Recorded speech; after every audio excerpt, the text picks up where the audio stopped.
Hey everyone, Aria here, and I've got something pretty cool to share. I was granted the opportunity for an interview with one of the developers of River City Girls. We discussed for a while and decided on the format for it, to which I'll be relaying the questions and the answers given as I go. The questions weren't just from me.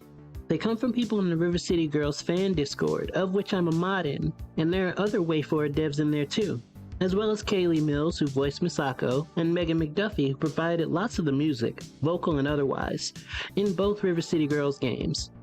They're also willing to answer other questions fans may have as well. The community is a chill place. I'll leave a link to the Discord in the description down below. Now, the dev in question who provided the answers for this interview was Adam Tierney. He's an artist, director, writer, animator, and designer. That's a lot, and obviously his schedule is likely pretty packed because of it. So I'm super grateful to have been given the opportunity. Huge thanks to him and everyone else at WayForward for said opportunity. Alright, let's get into it. Question number 1. What was it that helped you all decide on the overall aesthetic of River City Girls? River City in these particular games has what's described by some as an Americasia mix of aspects, and it looks very vibrant and alive. Adam answers, with all of WayForward's games, we sort of just get a vision in our heads for how it will look, animate, color palettes, humor and tone, etc. So it's hard to dissect that, because it's mostly a subconscious process.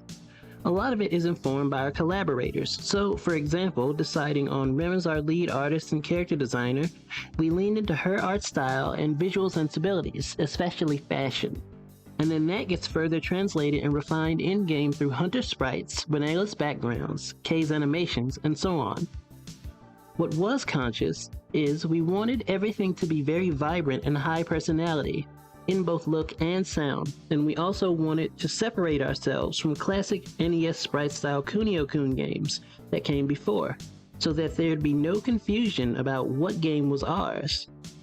The blend of Japanese and American culture was just us finding a balance between the origins of the brand, Arc System Works, being a Japanese publisher, and WayForward being an American developer. Question number 2. Was Chris from River City Ransom Underground ever considered to be a playable character instead of Marion? I'm sure Provy was a done deal, but I'm curious if there was more thought about who the 6th playable character could be. Adam answers, we considered a lot of characters from River City Ransom Underground, as well as previous Kunio-kun games as playables, but the audience from River City Girls 1 was pretty vocal early on that they wanted Marion to have a larger role in the sequel.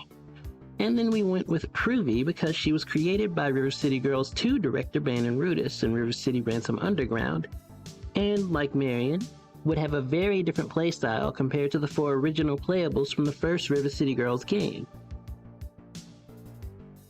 Question number 3. What exactly did Kyoko steal all those basketball hoops for? But you weren't my best friend! You left a month later and I was all alone! I got expelled for stealing basketball hoops. That's where you got all those? Uh-huh. Weirdo. She snagged enough of them to be expelled, and in River City Girls 2 we can see them underneath and near her bed in her room. Along those same lines, why didn't Kyoko and Misako use the gold from the mayor's statue to give it to Hibari instead of the fake gold cat? Will we get an answer to these in the next game? Adam answers, regarding the basketball hoops, it's just random nonsense. As I write dialogue, it more pops into my head as though whispered by the characters, rather than me manually making every decision regarding a phrasing or a joke. So I actually don't have any insight on the basketball hoops, other than it seemed like something Kyoko would have said and done. Seeing the bedroom filled with those hoops in River City Girls 2 was a great treat though. Regarding the mayor's statue, the boring answer would be that that's an optional mission, so we couldn't rely on players completing it for the main story flow. But a fake golden cat, especially one delivered by Skullmageddon, I'm your worst nightmare! Skullmageddon! is more fun anyway. Question number 4. Are the verses of Double Dragon, the Combat Tribes, and others considered part of the River City Girls verse? Not so much in the sense of, does their story coincide in any way, but more of a, is this a verse where all these different things just happen to coexist like some sort of melting pot? Adam answers, in the case of the River City Girls games, yes. Arc System Works allowed us to use all of these brands, and even more obscure ones like Waver from Suguro Quest Dice no Senshi Tachi.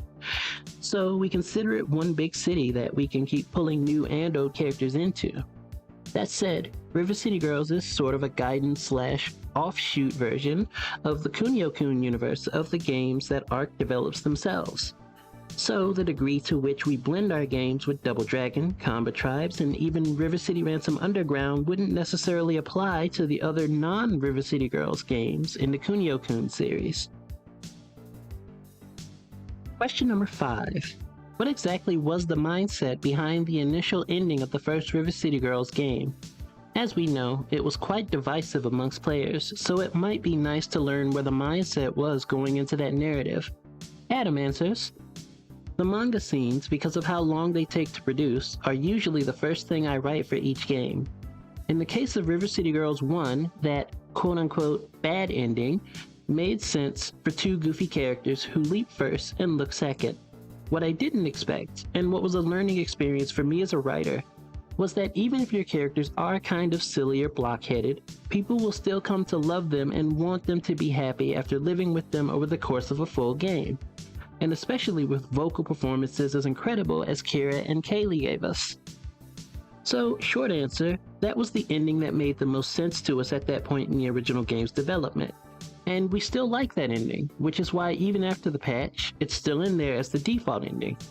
I've watched plenty of Twitch playthroughs where people think it's a funny and satisfying conclusion, but I was happy that we were able to later add in the second ending, always planned but originally cut for feasibility, so that gamers can effectively fight back against the initial conclusion for a more happy ending as well. Reception from fans at the existence of both endings in the game, especially getting the second one by sort of rewriting reality by defeating Hasebe and Mami, has been very positive overall. Question number 6. While there are loads of fighting game nods and even wrestling nods in how characters fight and are portrayed, which, if any other beat-em-ups, may have served as any sort of inspiration when it comes to the development of these games. Adam answers, for me, it was mostly River City Ransom, Double Dragon 2, and Kunio Tachi no Banka, in regards to cherry-picking some specific moves from those games that I wanted to see in the first River City Girls. We also took influence from games like Dragon Ball FighterZ and Super Smash Bros. In regard to having a wide variety of moves, but with very simple, easy-to-pull-off button inputs. And of course, Bannon previously directed River City Ransom Underground, so that game's combat shares a lot of the same DNA with River City Girls. Question number 7. Will there be any differences between versions of River City Girls 2 based on the system it's released on? Whether large or small, these can make a notable difference for people. Adam answers, not really unless you find different button icons notable. Question number 8. If you were able to make some sort of animated media for River City Girls, would you want it to be a movie or a made-for-TV series? Which format do you feel would fit best? Adam answers, I think because of the large number of characters, it would work best as either a comic book series or an anime series. It would be tough to fit everything and everyone from River City Girls 1 and 2 into a single movie, I think. Question number 9. Were you all given leeway in regards to characterization and dynamics between characters? Some players have noticed a bit of a rivalry between Misako and Hasebe, for example, and having dug back into some lesser-known Kunio-kun media, it seems as though there was definitely something there. Adam answers, Arc was very supportive about our interpretations of the characters. When we started developing the story for River City Girls 1, I didn't want to be too beholden to the previous versions of these characters, because it's easy to get so caught up in the lore of a brand that you limit yourself in regards to charm and personality. For example, our Misako is a much tougher, louder version than in most of the previous Kunio-kun games. I don't care how big or how dumb you are. We're getting out of this school right now. although not too far off from her Kunio Tachi no Banka appearance. At the end of the day, having characters that were funny, compelling, and made an immediate impression on players was more important than accurately recreating their existing personas from earlier games, although we did plenty of research to understand what had come before. Question number 10. Is River City Girls 2 running on the same engine as the first game? If so, why? If not, why not? Also, were there any other engines under consideration at all? Adam answers, both games were constructed in Unity, although quite a bit had to be reworked from the first game to get online multiplayer functioning in the second game. Question 11. Was the girl on the poster for the video game indie showcase a River City Girls 2 character that we got a sneak peek of, or just made for that poster? Adam answers, nope. Devin, the VIS mascot, isn't part of the River City Girls universe. Although the teaser images for that show, check out @VindyShowcase on Twitter, seem to imply she might be a friend of Kyoko, Shovel Knight, and some other cool indie heroes. Question 12. For the artists curious, what are the aspects that you look for in a portfolio of any kind? What is it that sticks out the most? And what's the best way to stay in touch about that sort of thing in the industry in general?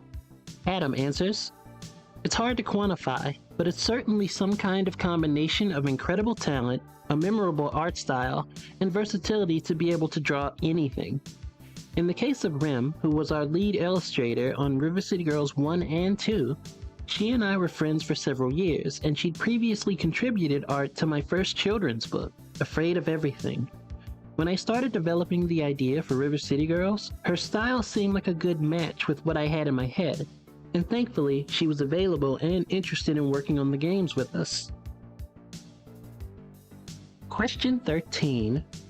Are there any plans to highlight content creation, such as tutorials and exhibition videos for River City Girls 2? Adam answers, we would love to do more of that, but it's tough because the top priority is deadlines for finishing games up. Bannon has done some Twitch animation streams though, and I'd love to see WayForward do more streams like that going forward. Question 14. How long does it usually take to complete an entire animation/sprite set for a character in the River City Girls style? Adam answers, it depends on the complexity and number of the animations. A simple idle loop or something with very limited frames, like getting hit, might take an animator as few as 30 minutes, whereas a very complex and lengthy animation could take up to a day. An average enemy or boss character might have around 10 to 20 animations, so probably around a week per character animation set overall, and double or triple that for playable characters who have many more animations. Finally, question 15. Will we see more in the way of River City Girls themed merchandise down the line? There seems to be a heightening level of interest in it. Adam answers, of course. We're finishing up the River City Girls art book right now with Fangamer, and that's going to be pretty awesome. It's got most of the game's notable art from River City Girls 1, 2, and 0. Beyond that, we've got a few things brewing, including a fun item featuring Godai. Stay tuned. That wraps it up for the interview. I want to extend a huge thanks to WayForward once again for granting this opportunity, and also to the friends and fans in the River City Girls Discord. Thanks for being awesome, everyone. Now, we wait patiently for River City Girls 2, which, according to WayForward, will be out before the end of the year. I, for one, can't wait to get my hands on it, and there will be plenty of content from me whenever I can get my hands on it. Until then, thanks to anyone who watches this. Feel free to hit the link in the description to check out our Discord, and of course, take care of yourselves.